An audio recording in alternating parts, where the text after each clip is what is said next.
7장 말씀을 전하겠습니다. 21절부터 23절까지 읽겠습니다.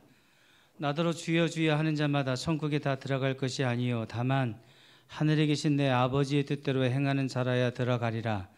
그날에 많은 사람이 나더러 이르되 주여 주여 우리가 주의 이름으로 선지자 노릇하며 주의 이름으로 귀신을 쫓아내며 주의 이름으로 많은 권능을 행치 아니하였나이까 하리니 그때 내가 저희에게 밝히 말하되 내가 너희를 도무지 알지 못하니 불법을 행하는 자들아 내게서 떠나가라 하리라.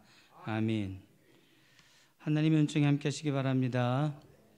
오늘 제목에 나오는 허수라는 말은 실생활에서 여러 곳에 사용이 되어지죠. 가장 흔한 것이 여러분 집 현관문에 달려있는 번호키, 즉 디지털 도어락에 있는 허수 기능일 것입니다. 이미 알고 계시겠지만 번호키에 비밀번호를 입력할 때 앞에는 아무 숫자나 눌러도 되지만 마지막에는 반드시 정확한 번호가 들어가야만 문이 열리게 만든 것입니다. 예를 들어서 비밀번호를 1, 2, 3, 4로 설정해 놓았다고 하면 앞에 다른 숫자를 누르고 마지막에 1, 2, 3, 4를 누르면 문이 열리는 기능입니다. 이렇게 도어락에 허수 기능을 만들어 놓은 것은 비밀번호를 몰래 엿보는 사람들에게 비밀번호가 노출되지 않게 하기 위함이 첫 번째 이유이고, 두 번째 이유는 혹시라도 번호를 잘못 눌렀을 때 처음부터 다시 번호를 누르지 않고 그대로 정확한 비밀번호를 마저 입력하면 문이 열리게 만들어 놓은 것입니다.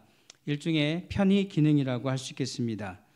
이 외에도 학생들이 배우는 수학 과목이나 직장 생활하시면서 사용하시게 되는 엑셀 프로그램 같은 곳에서도 이 허수와 관련된 내용들을 접하게 되실 겁니다.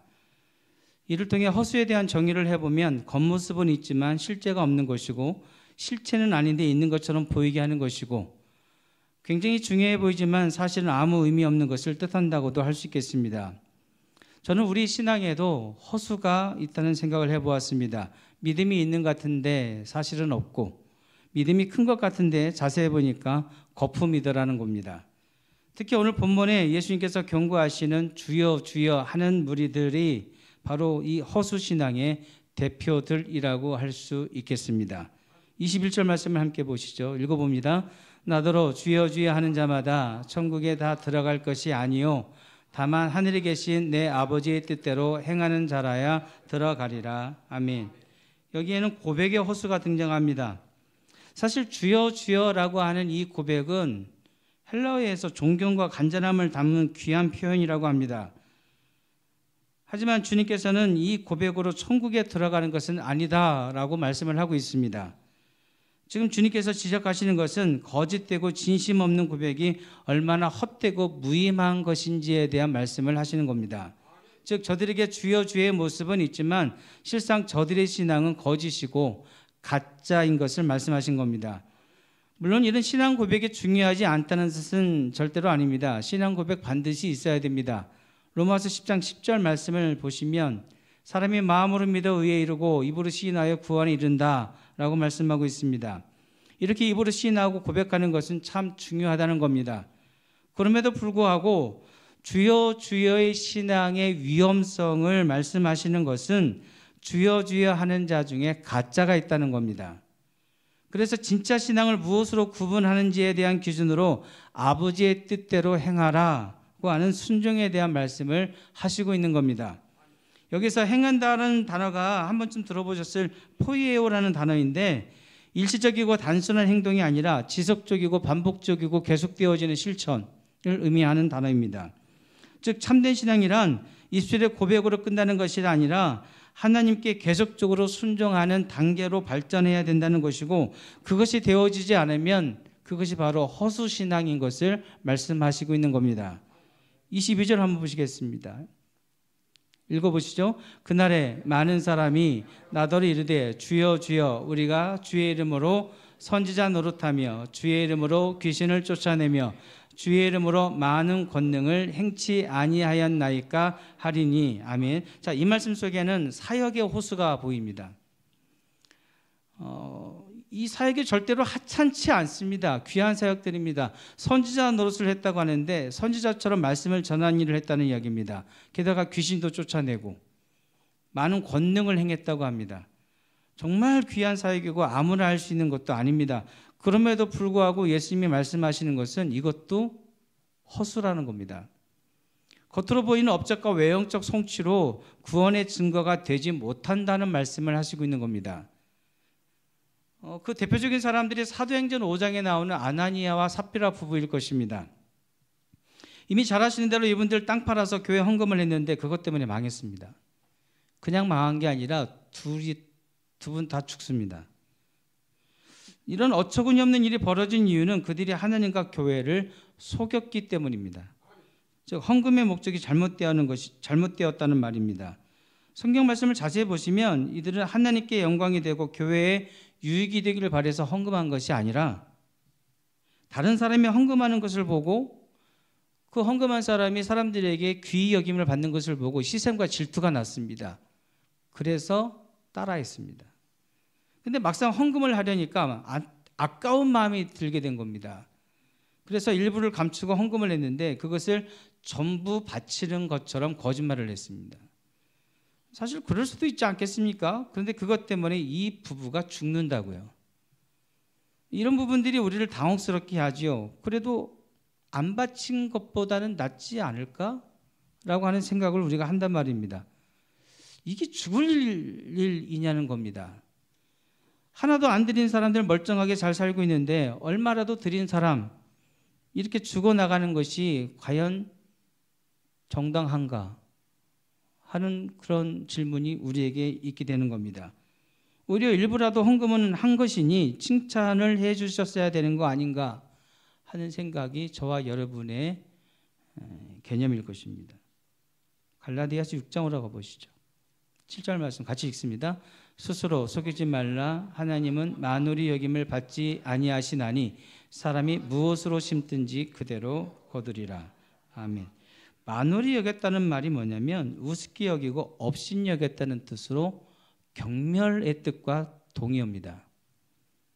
즉 하나님을 왜 속였냐? 하나님을 업신 여기는 마음과 경멸하는 마음이 그 속에 있었다는 겁니다. 아나니아와 삽비라가 죽은 이유는 헌금 때문이 아닙니다. 헌금을 하는 저들의 중심이 크게 그리고 심각하게 잘못되어져 있었기 때문입니다. 그 잘못된 마음이 일부를 속이고 감춘 것으로 나타난 것입니다. 얼마나 하나님께 대한 무시와 멸시가 저들 속에 가득했었으면 하나님께서 이렇게까지 하셨을까라고 하는 생각을 우리가 해야 되는 겁니다. 이것이 신앙생활의 어려운 점이고 또 무서운 점이라 할 수 있습니다.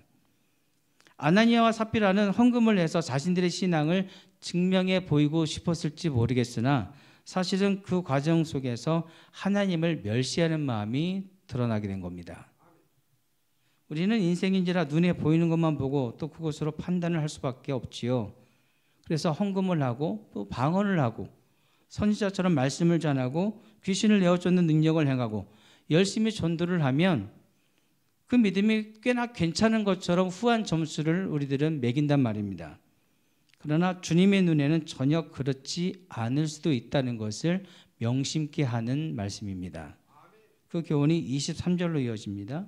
함께 보시죠. 그때 내가 저희에게 밝히 말하되 내가 너희를 도무지 알지 못하니 불법을 행하는 자들아 내게서 떠나가라 하리라. 아멘.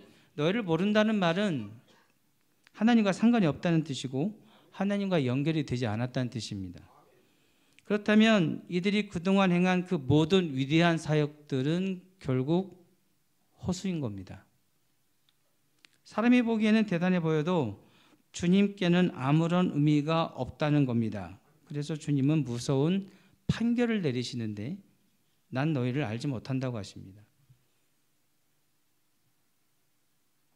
여기서 안다 모른다라고 하는 이 표현은 단순한 지식을 말하는 것이 아니고 관계적인 의미입니다. 인격적인 관계.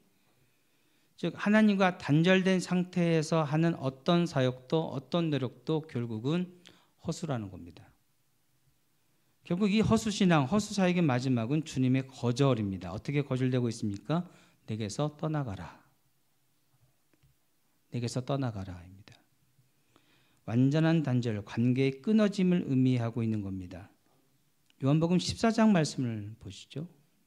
6절 말씀입니다. 같이요. 예수께서 가라사대 내가 곧 길이요 진리요 생명이니 나로 말미암지 않고는 아버지께로 올 자가 없느니라. 아멘. 이 구절 잘 아시다시피 구원의 문, 구원의 길은 오직 예수 그리스도를 통해서만 연결이 된다는 뜻입니다.